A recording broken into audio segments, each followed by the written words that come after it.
A baby dinosaur is running for his life. Behind him, a massive predator is closing in fast, jaws wide open, ready to kill. The baby trips. He falls. And for one horrifying second, it looks like this is the end. Then, out of nowhere, a much bigger dinosaur crashes in and saves him just in time. That baby's name is Junior, and the dinosaur who just saved him, that's his father, Speckles. But here's the twist. This wasn't even a real attack. It was a test. Speckles was trying to teach his son how to survive, and Junior completely failed it. Junior isn't happy that his dad set him up like that, but Speckles isn't happy either. He looks his son dead in the eye and says something Junior will never forget. Remember, you are a Tarbosaurus. Speckles takes him to the top of a cliff and shows him the land stretching out as far as the eye can see. All of this, I earned with blood and sweat. One day, it'll all be yours. Then comes the gut punch. But right now, you're not ready for it. Junior's heart sinks, and it's about to get worse. The next day, father and son are drinking from a river when a herd of Protoceratops shows up. Speckles sees his chance. "Never forget," he growls. "We are Tarbosaurus, born hunters, born killers." He charges. He tells Junior to attack too, but when the moment actually comes, Junior freezes. Instead of striking, he backs away, and the prey he was supposed to hunt turns the tables completely, shoving him straight into the river. Now here's the thing, the water wasn't even deep. Junior wasn't actually drowning, he was just paralyzed with fear. But Speckles doesn't see it that way. All he sees is a son who won't fight. Furious, he calls Junior a coward and walks away. That night, alone in his cave, Junior breaks down. He thinks about his mother, a mother who isn't alive anymore to comfort him. And Speckles? He's not sleeping easy either. Deep down, he wants his son to become a great hunter like him. But every time his temper takes over, he says things he regrets. That night, he finds Junior and mutters, "You're still hiding. You'll never amount to anything." Rough words, but they're about to become the least of Junior's problems. Because right then, something falls from the sky. A massive meteor crashes down, lighting up the entire night in fire. Junior stares at it in shock. "Dad, what is that?" Speckles' answer is chilling. "The stars are falling. The volcanoes are erupting. This land is going to be destroyed. We need to find a new home." Junior doesn't want to leave. This is the only home he's ever known. But Speckles tells him something that will echo through the rest of this story. This world is beautiful, but if we stay in one place forever, we'll never see how beautiful it really is. They don't know it yet, but they're about to be separated, and it's going to take everything they have to find each other again. The next day, Junior tries to prove himself by hunting an Allosaurus. He fails badly and ends up on the ground, exposed and alone. That's when 5 Deinonychus raptors show up. Pack hunters, fast, ruthless, and Junior is completely alone. They attack. Junior screams, and somewhere in the distance, Speckles hears it. He runs faster than he's ever run in his life, but by the time he gets close, the raptors are already dragging Junior across a river. Speckles fights his way through, but he's ambushed mid-crossing and knocked into the water. By the time he claws his way back out, the raptors and his son are gone. He follows their tracks, and then the rain starts. Within minutes, every single trace of Junior is washed away. Speckles is left standing there, alone, desperate, and completely lost. Meanwhile, Junior wakes up somewhere far worse, a massive pit, crawling with dozens of captured baby dinosaurs, all prisoners of the raptors. The moment he arrives, the other babies surround him. A young Therizinosaurus named Slash tries to intimidate him immediately, but before things escalate, another baby dinosaur steps in between them, a fierce young Tarbosaurus named Blue. She and Slash argue, but Slash's friend pulls him back before it turns into a real fight. That's when the raptors return, and this time, they pick 2 babies out of the pit and drag them away. Junior watches, horrified, and asks Blue where they're taking them. Her answer is bone-chilling, "We don't know, but whoever they take never comes back." Back in the wasteland, Speckles is barely standing. Days without food or water have left him weak, and he finally collapses. That's when an Ankylosaurus charges out of nowhere and attacks him. But this dinosaur, whose name is Sai, slips and falls before he can land the hit. Speckles demands to know why he's being attacked. Sai's answer stuns him, "Because you kidnapped my girlfriend." Turns out, months earlier, Sai rescued a dinosaur named Daisy from a tangle of bushes. The two fell for each other. But one day, while she was drinking at the river, the Deinonychus dragged her away too. Here's the catch. Ankylosaurus have terrible eyesight. Sai genuinely mistook Speckles for one of the raptors. Once he realizes his mistake, he's mortified. And now, these 2 grieving fathers, one who lost a son, one who lost the love of his life, team up. Sai's sense of smell is razor sharp, and it might be the only way to track down exactly where the raptors took everyone. Back in the pit, Junior is trying to find shelter from the blazing sun, but every cave is already claimed. He finally finds one empty cave and immediately regrets it. It reeks. Turns out it's where the other dinosaurs relieve themselves. But inside, he meets a terrified baby Triceratops hiding in the shadows. His name is Dusty. Blue shows up moments later and asks Junior what he's doing there. He tells her he's not planning to stay long. He's getting out. Blue just sighs. Forget it. Nobody ever leaves this place. She has no idea how wrong she's about to be. Elsewhere, Speckles and Sai stumble into a cave crawling with giant scorpions. They fight their way through and win, but not without cost. One scorpion manages to sting Speckles, pumping venom straight into his body. The poison slows him down badly, but he refuses to stop.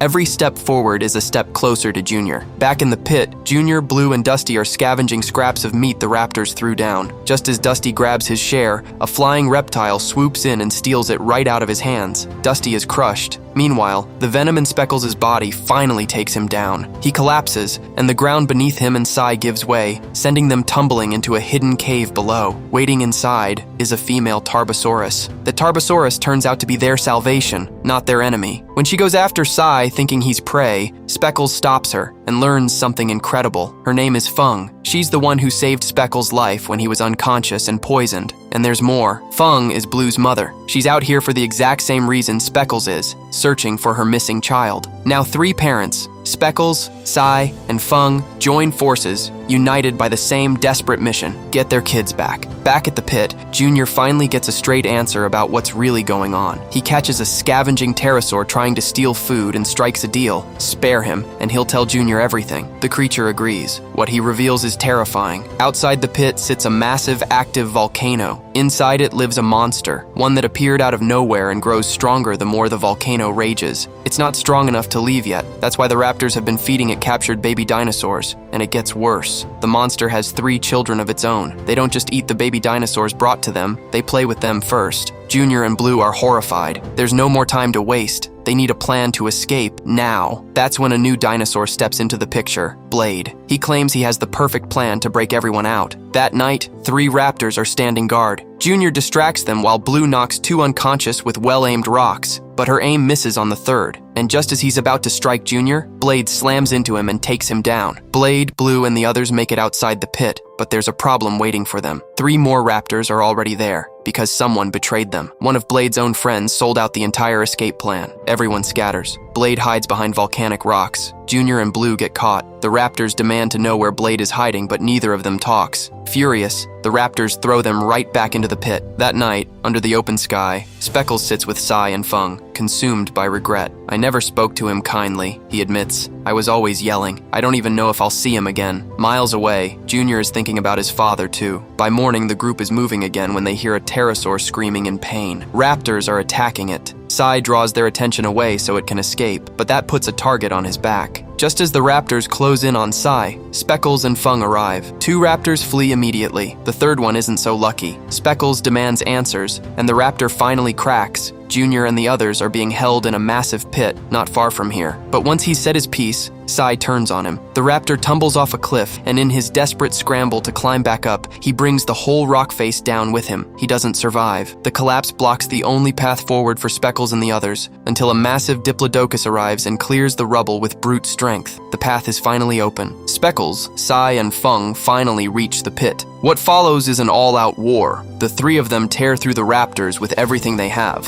One by one, the raptors fall. The captive babies are finally free, but there's no time to celebrate, because at that exact moment, the volcano erupts. Panic breaks out everywhere. Dinosaurs scatter in every direction, trying to outrun the fire. Speckles and Fung frantically search for their kids in the chaos. Meanwhile, Junior, Blade, and Blue are racing toward the river, because Speckles once told Junior something he'll never forget. Whenever you're lost, follow the river. But before they reach it, Blade's old friend, the one who betrayed them, blocks their path with 2 raptors backing him up. Blade doesn't hesitate. Go, he tells Junior and Blue. I'll handle this. He fights like a warrior, hurling 2 raptors straight into the volcano, but the 3rd one is too much for him. Just as Blade is about to fall, Junior and Blue turn back and strike together, sending the last raptor into the fire too. Blade is saved. They finally reach the riverbank, but Junior freezes at the edge. He can't swim. And in that exact moment, his father's voice echoes in his head one more time. Never forget, you are a Tarbosaurus. Junior jumps in. Halfway across, Blue starts to sink, but Junior turns back and saves her without a second thought. The group finally makes it to a cave on the far shore, where Junior is stunned to reunite with his old friend Dusty. The joy doesn't last long. The three baby monsters find them and attack. Everyone scatters, running for their lives. That's when Speckles, Sai, and Fung finally catch up. Fung pulls Blue away from the monster babies just in time, and after everything they've been through, mother and daughter finally embrace, tears in Blue's eyes. But Junior isn't safe yet. A monster baby is right on his tail. He runs, and Speckles saves him at the last second, driving the creature off. Then comes a gut punch nobody expected. Instead of relief, Speckles is furious. He accuses Junior of running instead of fighting, of being exactly what he feared, a coward. After everything Junior has survived, after all this time apart, hearing that from his own father breaks him. He walks away in silence. But Dusty and Blue won't let it stand. They go straight to Speckles and tell him the truth. Junior isn't a coward. He saved their lives more than once. He fought raptors. He crossed a river he was terrified of. He is, without question, a true Tarbosaurus. And for the first time, Speckles truly sees his son for who he really is. There's no time to dwell on it, though, because the real monster has arrived, and it's coming straight for them. Everyone runs, taking shelter in a cave, but the monster follows them inside. Speckles tries to charge out to protect Junior, who's still outside, but Sai and Fung hold him back. Stepping outside now means certain death. Then the monster turns on Junior directly. Speckles and Fung throw themselves at the creature, giving Junior just enough time to escape, but the monster's three babies swarm him instead. This time Junior doesn't freeze. He doesn't run. He fights back and wins. Dusty and Blue watch in awe. This is not the same scared little dinosaur from the beginning of the story. The group tries to flee, but the cave starts collapsing around them. Right as they're about to break free, the monster lands one final devastating hit on Junior. He goes down. For a horrifying second, everyone believes he's dead. Then his eyes open. The relief on every face in that cave says everything words can't. But the danger isn't over. Submerged in lava, the monster has grown even more powerful than before. The group is trapped, the only way out sealed shut by fallen rock. The monster lunges at Speckles. He dodges just in time, and the creature's massive claw smashes straight through the rock wall instead, blasting open an escape route. They run, they make it out, and what waits for them on the other side is something none of them have seen in a long time, a lush, peaceful valley where Diplodocus and dozens of other dinosaurs live in quiet harmony. Sai says his goodbyes and sets off to finally reunite with his own family. And Junior? He gets to walk into this new world exactly the way he always wanted to, beside his father, surrounded by the friends who never gave up on him. That's the story of Junior, a son who spent this entire journey being told he wasn't enough, only to prove again and again that courage was never about being fearless. It was about standing back up every single time he fell.